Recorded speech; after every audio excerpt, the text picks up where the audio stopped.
Hey guys, we are in the custom rod shop. This is like Santa's workshop for musky guys. Want to thank Lonnie and the staff at Thorne Brothers. So Lonnie, nice to meet you. Nice to meet you. You've done a few rods up for me. I think I got 4 already. I got 1 brand new one here that we'll look at. But we wanted to just have you show us around the rod shop. Walking in here, honestly, it doesn't look like much, but I know lots goes on here. Just take us for a walk around and tell us what it is you guys do here. Sure. So what I'll actually do is just walk you right through the whole process here, starting with where we pick out the blanks, go into the handle room and this and that. So if you want to just follow me.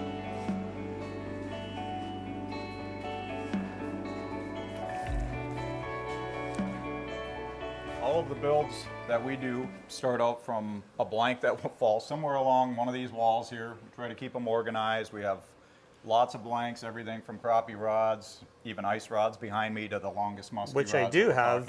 Yeah. I do have a nice rod from you guys, a trout rod. Yeah. While we're looking at the blanks, one of the questions we get is, or I've got, where do you guys source your blanks from? So our Predator line is made for us by St. Croix. The Stealth line is our other musky line. Yep. Been very popular the last year or two. That is an imported blank. It's proprietary to Thorne Brothers. Yep. It's our own blank. So that's the 2 main ones, and then on the spinning end of things, we have a lot of blanks from Batson and once again from St. Croix. And Batson's, a little offshoot Rain Shadow. We do a lot of blanks with them too. Okay. A lot of different price points. Well, Dave and I were at the St. Croix factory in like 2018, 2019, so we did get to see that behind the scenes, which was really cool. And I have 2 Predators from you guys and 2 Stealths, and I'll have a 3rd one today. The Stealth line has obviously been super popular for you guys. Good price point, a lot of good features. Is that the more popular option for you guys? So currently I would say yes, being that I honestly think a lot of guys already have the Predator options that we had. It's still our top of the line, musky rod that we do build up. The Stealth line, a huge motivation for us was getting an actual 1-piece 10-foot blank. And it just, not a lot of people are equipped to do that. We went through all the motions, got it made. And just the trend in musky rods has gotten longer and longer, so the 10-footers have been the more popular option nowadays. Yeah. We can also make Predators that long, but it involves a whole nother blank for an extension and oversleeve, and it's still a very good option. It's just that it's not a 1-piece blank. Yeah, so last year I got 2 10-foot Stealth from you guys, and prior to the season last year, Dave and I did a video where we talked about wanting to get back to 1-piece rods. We went with the Chaos, we went with some of the other rods, and Dave feels he loses that sensitivity with the telescopic spot part. Sure. I had some issues, so it was a big motivation for us to go back to 1-piece rods. Sure. And when I got the 2 10-footers built and our buddy Matt brought them down, I use that 1 10-footer all year pretty much for everything. So I definitely, guys, I can say that that rod is worth all the money. We obviously put all the upgrades on it. We'll talk about that in a bit. But if you guys are looking for a true 10-foot 1-piece rod, come and check out the Thorne Stealth. So you want to take us? Just also to be pretty fair on this, the Predators that we make out to 10 foot, we don't do a telescopic kind of thing. It becomes a 1-piece blank, but it also involves a piece very similar to a telescopic, but it's just glued into place, all behind the hand, underneath the handle and all of that. It's a very sound deal, but a little more costly because it involves a whole nother blank and the labor involved. And on those ones you're doing, what is that, a 9.6 plus 6? Is that kind of the theory behind it? Or actually, the Predators are a 9-foot blank, so we have to add a foot, but it basically involves about an 18-inch piece of oversleeve graphite glued into place. Okay, well that's good to know. So without further ado, we'll go into the handle room, show you where all of this action takes place. 2's in here, reaming on some rods, maybe cut that off too. So in the handle room here, once we've got the blank picked out, whatever actions, lengths, all of the blank cropping, extending, all of that goes over here. And then we move from that situation over to, what material are we going to build the handle on? We've got 3 different ones that we use very commonly on musky rods. 2's working on some cork handles right here. I can actually show you. These do happen to be Stealth options right here. The way we construct all of our handles, say a cork rear like this one, they're all done with individual cork rings glued into place. These are all 1/2 an inch wide. very unlike any factory rods that I've ever seen. This does enable us to do different diameters of cork, different lengths for sure to the half-inch length. It won't just be your stock standard from the factory, you know, plain cut and dry, 16 inches what you get. So we do musky handles anywhere from 16 all the way we've seen as long as over 20 inches. But that's a lot of that's because not every human's the same size. That's right. So it's really nice to have that versatility on the custom thing, and it's you know, what we do.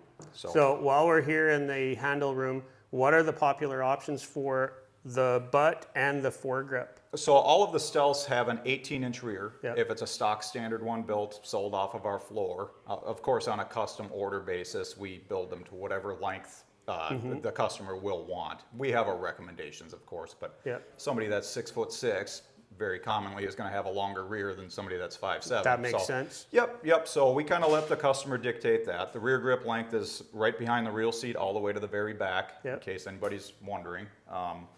Moving on, we actually have a couple different reel seats. We basically use Fuji components. We do have Revo seats as well. That's been fairly popular. I did do one of each on my 10-footer last year, which I'll add a quick clip in here just so the viewers can see mine at home, one of each. Yep, but we basically let the customer dictate how we lay everything out.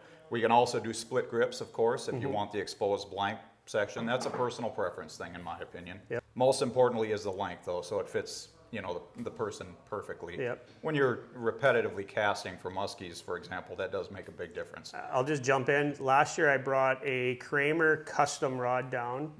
I think it was one of their 9-foot, and I found the butt section was a little bit short, so I had you guys put the stock Stealth wind grip on it, which actually added like 1.5 inches of length, which made it feel more familiar to me, and it matched up my other rod. So that's another option for you guys. If you have a rod that you want a longer butt section on, you guys can do that. It's very common that we do. Somebody brings by, you know, a factory St. Croix that doesn't fit just perfectly for them. We can extend 1.5 inches, 2 inches, or whatever. And then David had shorten them too. 10-foot St. Croix Blade Masters, and he got you guys to cut 2 inches off because they had the 20-inch butt section, and you just wanted it shortened down. So there's a lot of options. Yeah, and we not only build custom rods from scratch here, we also do a lot of tailoring and guide replacements, tip replacements. We do all of the above. So, But getting back to this rod, so this is the most common seat that we do run on the musky rods now. It's the Fuji Palm seat. It's not an absolute must. It's probably the best one on the market for palming the big low-profile musky reels that are available nowadays, though. We do still have traditional Fuji bait cast, just the regular old trigger seats as well. And moving into the foregrip, we've got Duracork half wells. That's very, very popular. This happens to be the Win half wells here that we had made for us just for Thorne Brothers. And then, of course, we can concoct any foregrip or lack of foregrip. You know, if guys don't ever use it, why add the weight? Oh, yeah. Out of cork. Okay, what is that thicker, black, heavier option? Is that the Sin cork or Duracork is what that product is called. That's what I did on mine. Yep. And at first glance, it feels big and heavy and bulky, but once you start using it, it actually fits the hand really, really nice. And I can actually show you a couple here. The typical half wells Duracork is actually this. This does show up as a one piece. These are all, you know, CNC'd, whatever the process is to make them. So these will be the same, and this is the most popular foregrip we do. This is just the Duracork half wells. Okay. Another one that we do is the fat half wells out of Duracork, and that actually starts with these 2-inch rings right here, and then we lathe them much like we do with the cork rear grips. Okay. So, yep, we can, once again, on a custom level, we can create things. All right, one thing that I got on my 2 first Predators, I think you guys call it the fat snakehead handle. The fat snake? Yeah. That's very custom handle. Yeah, so it's like a gun stock. I'll put a clip of my 2 rods at home. Obviously, that's the upper end of like customization. For sure. Yep. Very expensive to do, but I'll show that clip. It sits so nice against the chest, you know, against the ribs. So for you guys that are looking for crazy custom options, if you can dream it, these guys can probably do it. When my buddy Matt said, would you like to try this style of butt stock? I was like, wait, that looks really cool. It is expensive. There's, you know, no getting around that. Files. It's really cool. So that's something that taking it to that next level you guys can do. So that's really cool. Sure, exactly. And that's just one of the custom kind of options you could do. So like you say, if you can dream it up, we can usually come up with an answer for you. All right. Yep. So when we get past the handles, where do we go to next, Lonnie? I should just really quickly, I'll show you one. Well, I've got a spinning rod here that's ready to go. Just so you can see, this is like the going into our lathe setup here. How you've got we use 5-minute epoxy to glue the cork rings together. Same process for musky, spinning, whatever we do. And then they're all lathed over here on basically our wood lathe. And that's it. I mean, it's the finished product comes out of there, and then the next step is we move on to guiding them up and getting them wrapped, which we'll go to next. Awesome. Good. All right, so we walked out of the handle room. We're gonna do... I'll show you some of the handles that are like in the on-deck circle to be wrapped. Perfect. You can see, actually, we have a pretty wide variety of musky handles here that have been done, and they're waiting for the next step. So these are all customs? This isn't your stock? These are all ordered customs, okay. Correct. Yep. And here you'll see that very same half wells Duracork that we had. There's a couple of the fat Duracork options that were lathed. We talked about that a little bit. There's actually a cork full wells right there, and even a musky fly rod over there too. So that's this one right here? That's the musky fly rod that we had that blank created as well. Here you can see a lot of different cork options though. This is just a very minimal 3-inch cone. That's a little half wells, full wells. Right here we can see 3 different butt lengths obviously right there. Yep. So that's just personal preference, That is what that customer ordered. Yep. And we've got diagrams online that show how we measure the rear grip. And I always tell everybody, if you've got a favorite musky rod you're used to using, maybe take that into consideration when you order your new custom. So these two here are full palm, and this is the standard. Correct. Yep. Okay. Exactly. And here's actually a trolling rod. This is just EVA, foam. It's a fairly inexpensive product to use, but it's as durable as any of them in the rod holders. So, and we go very often on the trolling options. We do a triggerless reel seat there. It still locks the reel in good. No trigger to get in the way of, the rod holders, the Scotties, all that stuff. So nice. Yep. All right, moving on. Where do we go to next? So the next process actually is laying out the guides here. We take all these rods and typically we measure and space the guides for the different length rods that people order. We've got formulas and all of that, tape the guides in place. And then obviously the customers usually dictate what colors we wrap them. Typically we do a 2-tone. We do weird things every once in a while where somebody incorporates another color. We do a main wrap and an accent band, basically, is the standard kind of situation. So we actually go over to where Mike's wrapping. You maybe can even get a little shot of Mike wrapping this particular custom here. And they're all wrapped, right here in shop by hand.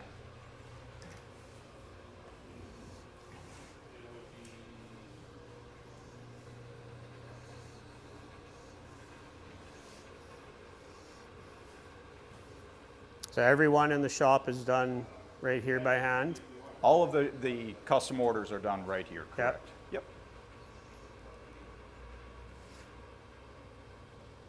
And the process is the same. He's wrapping a spinning rod right now. We usually go by the dates, and that was the next one up. Musky rods are done the exact same way. Now, back to the musky rods. Talking about we should talk about the guides first before we talk about your color options and stuff. Yep, and we do have guide options as well. Like I said before, most of the guides we run are Fuji guides. Even in those, we have aluminum oxide rings, we have silicon carbide rings, and the top of the line would be torsites, which I believe you've got. Yeah. So they're lighter. They're extremely expensive, but they are lighter. Yeah. That's what you're paying for there. That's right. And just to jump in there, obviously for me, when I'm ordering a custom rod, it's going to be a one and done thing. So if you're going to spend $500-600, what's that extra $100 on top of it to make it top of the line? Because obviously that's what I want, my personal preference. It doesn't mean it's for everybody, but when those options are there, you want to take advantage of every option you can get. Sure, and in most cases. I'm sorry, as long as we're on it, I'll show you a couple differences here. The silicon carbide rings, it's on a steel frame. This is what we run on our Predator line. It's typically about a $60 upgrade guide. I I personally see that this makes the most sense. It's a very, very solid guide. It's a harder, smoother ceramic. This is what we run on Predators. On the Stealth line, we run, this is the aluminum oxide. It's once again on a steel frame made by Fuji again. They're both really, really solid options. The top of the line is the Torzites, which we keep in a special drawer over there. Okay. We can show yours on the rod if you want. Yeah, we will. So. What is the most popular option for customers? On the guides? Yeah, which on one? The Stealth, it is the aluminum oxide. Yeah. On the Predators, it's typically the silicon carbide or SiC. How often do customers upgrade those? Is that something that customers normally do, or are they just good with like your standard options? On the Stealth line, the SiC is a pretty popular upgrade, the most common upgrade that they do. Mm-hmm. If it's in the budget, I think it's a great $60 to spend to make that rod just a little bit better. But we don't tell anybody it's absolutely necessary. Okay, that makes sense. Yep. All right. It's better on line wear is probably the biggest part of that harder, smoother ceramic. All right. Well, that's good to know there. Sure. So over here you can actually see, I mean, this is where we keep almost all of our threads for different colors. We got a pretty good spread there. Most commonly, somebody will pick a nylon or a color fast as the main wrap and then do a metallic for the actual accent band. Mm-hmm. Just because the metallic kind of stands up. We don't recommend wrapping the main wrap in metallics. We like to use nylon or color fast for that. One thing I should have asked before we got kind of ahead, the coloring on the blanks, mm-hmm. What is the stock color and how many people get the blanks painted? We don't paint the blanks. You don't blank? The blanks stay? The Predators will stay what they are, which is kind of a metallic gray. Yep. And the Stealths are, we're talking in musky blanks. We've got other options. But in the musky, the Stealths are a much deeper, dark black metallic. Okay, all right. Yep. So we did pick colors that pretty much all of these thread colors will work with. They don't clash. They're kind of neutral, but they are a little different. Yeah, so we'll see on the rod that I just got built, I went with a very bright option, which in my thinking was because I'm going to use this rod that I bought for tubes and rubber, I can just look down on the deck and by the color only, I don't have to look at the reel, the rod, I'll know that by this color, that's the rod I'm using for this application. So again, the custom options, mm-hmm. right away, I know that that's going to be my rubber rod. So that was my thinking behind going with this really bright color. And that's a great way to play it. Some guys would prefer to have all four of their rods the exact same colors just so they kind of have a set of them. I like you, if I've got a glance, I know which one I'm looking for, That was my thought process there. Yep. Okay, there isn't a right or a wrong. No. I mean, the rod's going to fish the same regardless what colors you go, whatever. But you're paying good money for the stuff, and you might as well have that option. Absolutely. All right, so after he's wrapping it, mm-hmm. what's the next step after that? That would be over here. Basically, we've got a couple different areas where we do all the flex coating, which is we actually coat the guide wraps. Mm-hmm. These just so happen to be rods that are either waiting to have their first coat of flex coat, and that's all we use is high build flex coat on the actual wrap, the finish.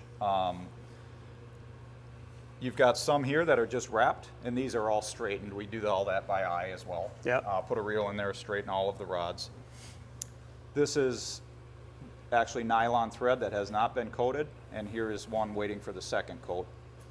And in between, we actually put the first coat down, and then the rod is actually signed like this and trimmed up, and the second flex coat is actually just a finish coat. It's all sealed at this point, but it's a cosmetic finish. It makes it look really nice, seals in the signing. Yep. But that's the process. All of these on that wall are basically, they got orders on them, so we know what to sign on them and whose rod it is. Those are waiting like on deck to be straightened, and then they move to this station where we actually do the flex coat. Going back over this way, because flex coat takes several hours to cure, it's a slow cure epoxy. They have to turn. The heated environment with the light bulbs that we're using there just makes the process go by faster. So you've got both. You've got some repairs there. You can see some guide replacements going around and customs. So we're doing lots of things there. But all of them do get turned here for about 3 to 4 hours. and they all get 2 coats. They get that first coat I talked about, and then the finish coat. Yeah, and I'll just jump in here just because I see some walleye rods in there. We had a walleye rod built for my father-in-law, which he unfortunately it broke, and you guys replaced that blank, I'm assuming is what happened. I'll be taking that home. I'm going to show in this video that rod, but that was obviously not something I wanted, but my father-in-law had talked about wanting a custom rod for a long time. And I was sitting around a campfire drinking or having a few drinks with my brother-in-law, and I was texting Matt, and I'm like, okay, Harry wants this rod, what can we do? And he's like, I'll go to the rod shop, talk to the guys, and we'll get you exactly what you want. So it's not just musky rods, obviously. We do a lot of different rods. Yeah. And really, I mean, bass, walleyes, muskies is our main thing, but we also do a ton of ice rods here. We do even some saltwater rods from, a lot of our guys from Minnesota here actually travel south. So they're bringing stuff down to fish tarpon and all kinds of cool stuff. Nice. So, yeah. So what is the final step? And I know that's something I think you do, some of the scripting. I sign all of the rods typically. Yeah, and then the very final thing we do is glue the tip top on. And there is no real protocol if you do that before they go under the turner. That's just how we've always done it.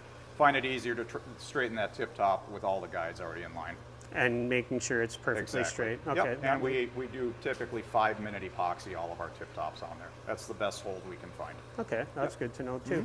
All right, let's go to where you finish the inscribing and then some of the custom work, because I know we've had some custom painting on ours, and we'll show the viewers my rod that you had just recently finished up. So basically, it's no smoke and mirrors. I just use Tester's model paint. Basically, I sign them in silver or gold metallic. Shows up the best on the blanks that we do. And calligraphy pen with a very fine tip, which isn't real easy to find, as it turns out. People ask me that all the time, but I'll just go ahead and sign this one for you. I don't think Tim will mind that I've got his rod on here getting signed. It's a little bit difficult signing on a curved surface like what we have, but once you get used to it, you can definitely do it.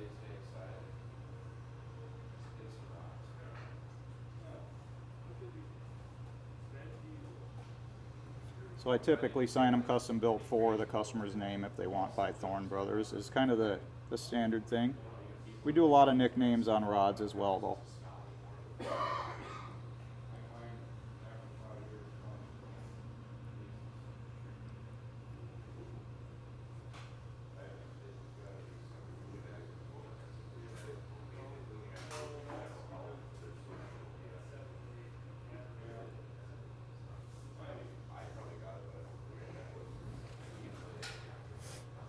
You've clearly done that a few times, Lonnie. You're very smooth, and I can tell that once you get in that rhythm, you stick with that rhythm. And by the way, I do most of these before I've drank a few cups of coffee on the day.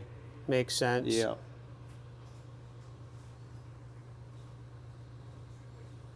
But yeah, you're right. I have signed a few.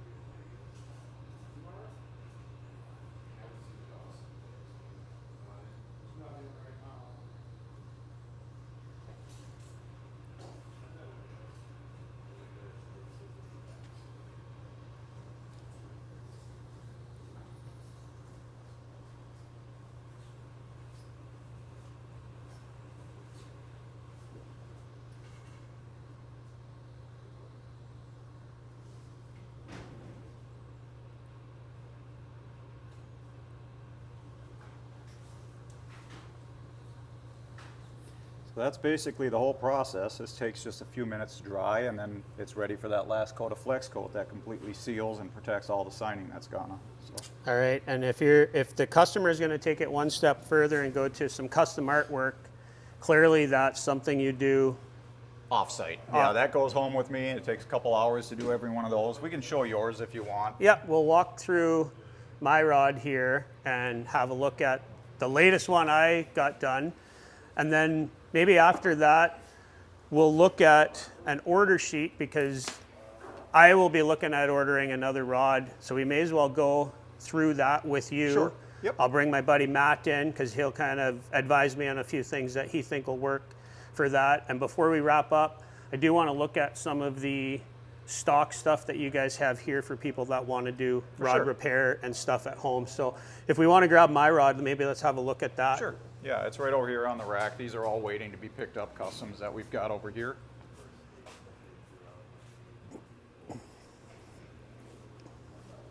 This is that, not to get off course, Nope. but there's that very custom handle you spoke of that you've got one of. Yep. The fat Flattened snake. sides. It's basically done with a combination of the lathe and a file, and basically a lot of handwork Yep. on that. So So that one actually belongs to my friend Matt Abel. here's, yeah, a couple of musky paintings there. There's, I believe, the latest one you got, Yep. correct? So that is a muskie chasing a bulldog. And my thought process behind that, it's going to be my pit bull and my tube rod. So we thought, let's put a bulldog on there. We had such success last year with the new pit bull that I wanted a rod that was going to fit that bill. So let's walk through some of the options on this one, Lonnie. And we never did show that. We did show the Win foregrip in there. There's also a matching Win rear, which is what you went with on your Yep. rod here. Win is a great material. Got popular in the Gulf game, and then they branched off to fishing. They do call this dry tack technology, where even when it's wet, which if you're casting musky baits, your hands are going to get wet. It's easier to hang on to than a lot of different materials. And you went with a smaller half wells Duracork there. And the full palm Fuji Yep. It also doesn't dry your hands out as much as hanging. is on the cork. vertical. Correct. Yeah. And one thing I like is this little bit of this exaggerated butt knob. I just, for casting, it's very positive in the hand, where some of these stock rods don't have anything. Not your stock rods, but stock rods from manufacturers are just straight diameter, and it just doesn't feel as positive in the hand. And very much why a baseball bat's got a knob at the end. Exactly. Yeah. So two things here with the hook holders. Hook keepers there. Yep. You've gone with a snake guide, which is our typical hook keeper. And a few guys, Matt included, might even have been the first one, Matt, I'm not sure. Started going with they call that an open-ended drop shot hook keeper. This is just an XL one that we use. This way you can put your musky leader with a welded ring on there. That'll go over there, and you're not transporting with a big heavy bait. Yeah, wrapping so around. for you guys that do use split ring connection and you don't have that snap to hook on, that's where you put that welded ring. That's such an easy option, and it's not one that I think a lot of people just up front would think, oh, I need that, but it works so good for just using that split ring connection. Moving on to the eyes. The guides that we used here, these are the silicon carbides that you ran here. Like I said, these are my favorite guide to run. They're not overly expensive. It's about a $60 upcharge to go these on a Stealth, which is what you've got here. Like I said, harder, smoother ceramic, it's better on line wear. Don't get it in your head that what we use on the Stealths is inferior or anything. It's just, this is grades of good. Yeah. This is one grade higher.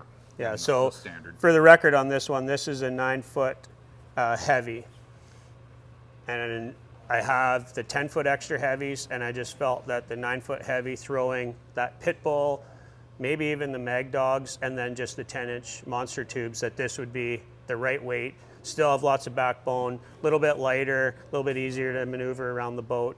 So that was my choice behind this, and then going with this super bright orange color. All my other rods have green and I think green and gold accents, so this one will just be easy for me to just pick up. You'll know right away which rod you're grabbing. Yeah. And it will fish the same. It's just custom option. Yep. But yeah, there's a reason we have several different, actual actions of musky blanks.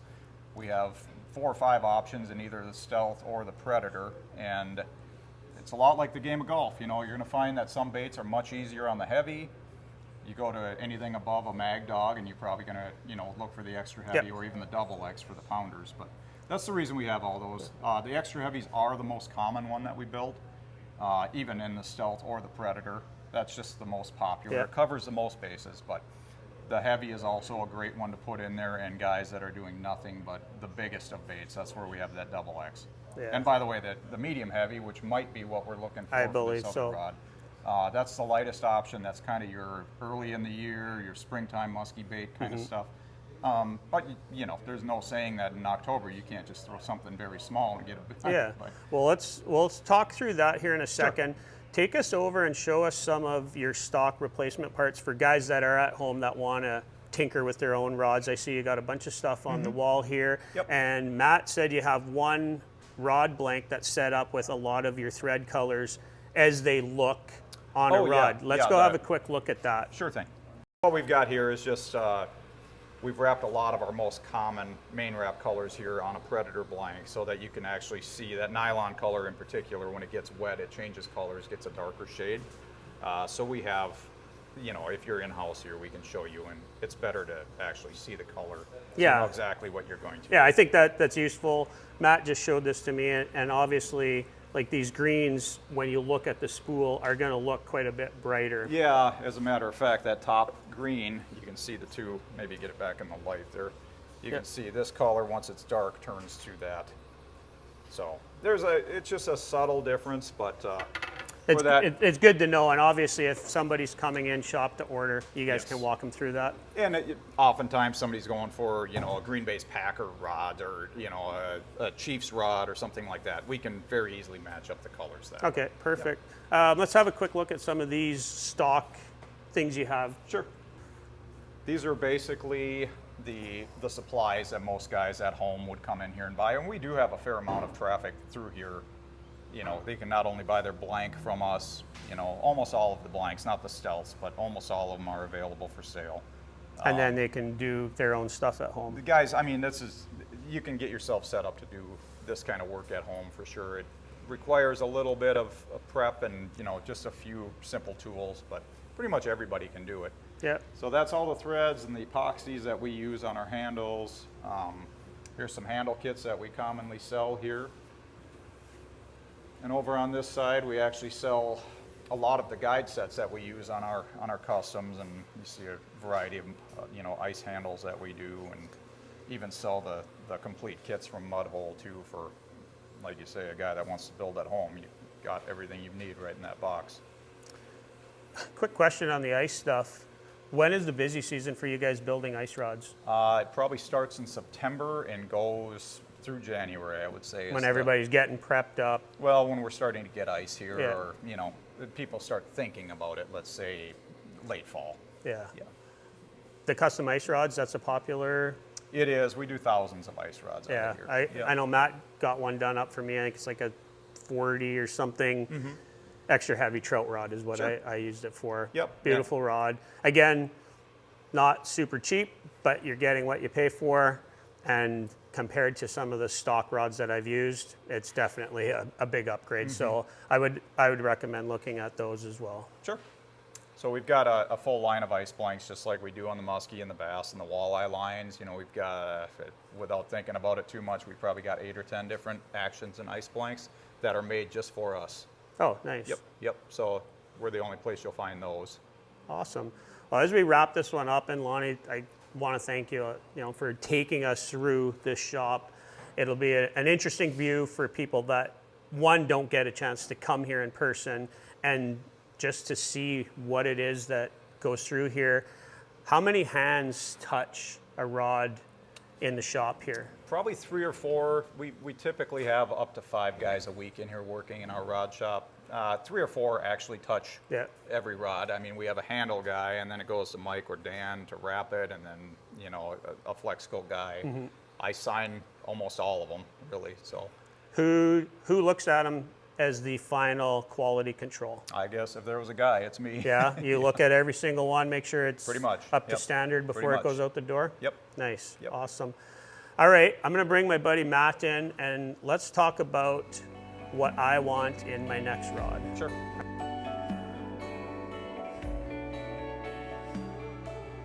So yeah, Glenn decided that he wants a rod for some cascable flies and lighter bucktails, and we're thinking he's going to pick up a heavy stealth today, but thinking of going down a step to the medium heavy power in action. And we just had a discussion about it, and he's wanting to go with the medium heavy Predator. So if you were in the rod shop in person, or if you were over the phone. Well, let's back up there a bit, Matt, and bring Lonnie in here. The preference over the Predator versus the Stealth at a 9-foot length, why are we going to choose the Predator? So the Predator is a lighter graphite. Yeah. There's no question about that. We really push going to the Stealth when we're talking a 10-foot rod. If we're talking a 9-foot all the way up to 9.6, which we can actually do what we call an internal,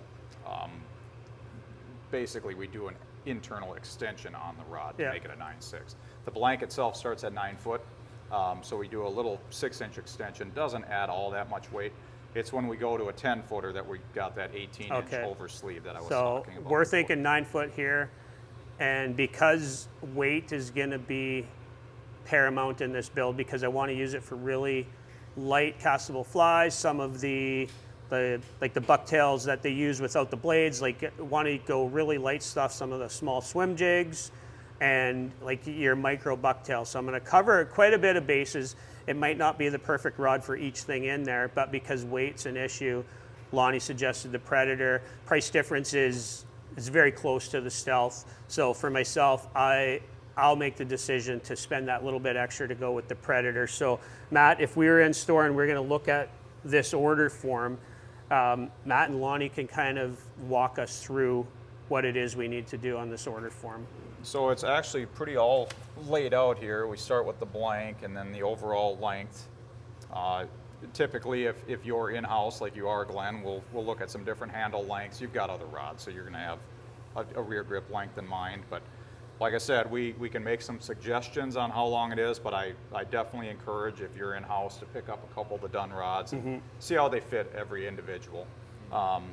You really like that Win rear, I know. We'll probably go that route, I believe. We'll do that. Yep, and basically this is the whole recipe sheet that we have for the handle length, the material used, colors that we're going to wrap it in, what guide set we use. It's all laid right here. Okay, so to keep it easy, let's just get the easy stuff out of the way. Obviously, we're going to go with that 9-foot Predator blank. Yep. And then I will set it up grip-wise the same as the rod I'm picking up. So the standard Win grip Stealth butt section, and then is that the full well or half well? You did a half Wells Duracord, but it's a little bit shorter than the norm, which is kind of a custom option. So I'll actually look at your order sheet on this one. I think it's a 4-incher. So it is a 4-inch Duracord with an 18-inch Win large flare on the rear is the way we do that. So I would just fill it out. So because I like that setup on the rod I just got, we're going to transfer that same setup over so it feels familiar.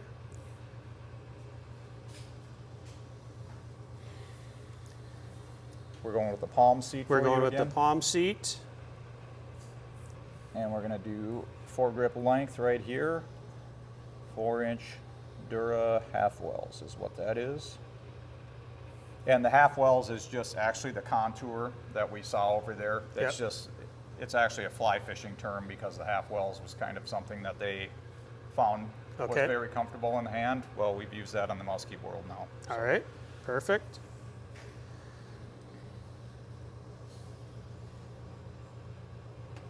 All right. Now and it works down to the guide set.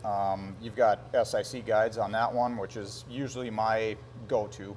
On the Predators, that is the standard guide set. There are Torzites if we were...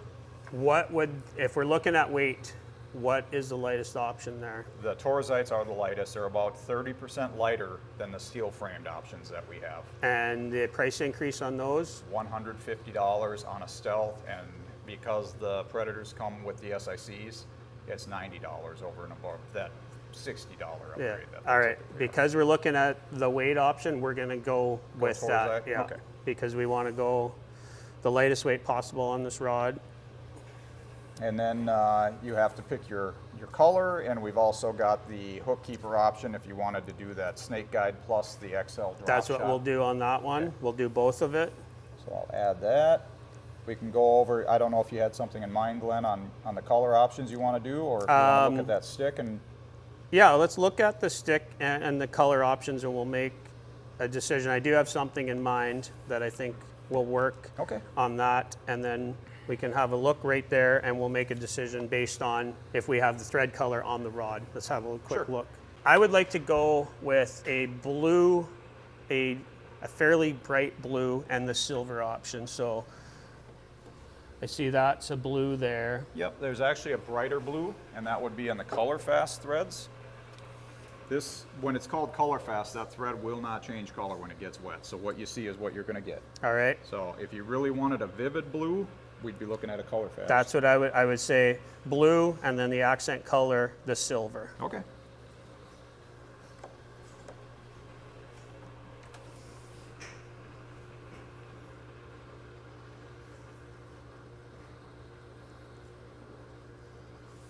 So then basically the last thing is, would you like your name on the rod? Custom built for Glenn McDonald or 54 or bust? We've added to yours. Yeah, so in the past, pretty much all of them have something that says 54 bust. Like the last one you did, our little Superman shield logo with the 54 in it. So I'll leave it up to you to do something custom built for 54 bust with either that little logo or whatever. And then as for artwork on it, because this is a Predator rod, let your mind go on Alien versus Predator. Put that on there. Will do. Just because I'm a bit of a sci-fi and horror movie thing, so you can do what you want with that, Lonnie. Okay. Freestyle. Yep.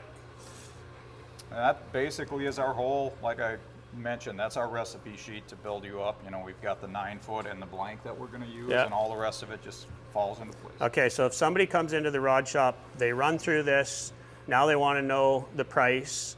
I have a pretty good idea in my head where this is going to come in, but for the customer that's never been back here to order one, what's the next step? You run this down? Yeah, we price it out. So you've got your, you know, your 9-foot medium heavy Predator starts at a standard price. You've got Torozites, which are a $90 upgrade over the traditional, and it just, you know, we figure it out that way. Yeah, okay, all right, that's good to know.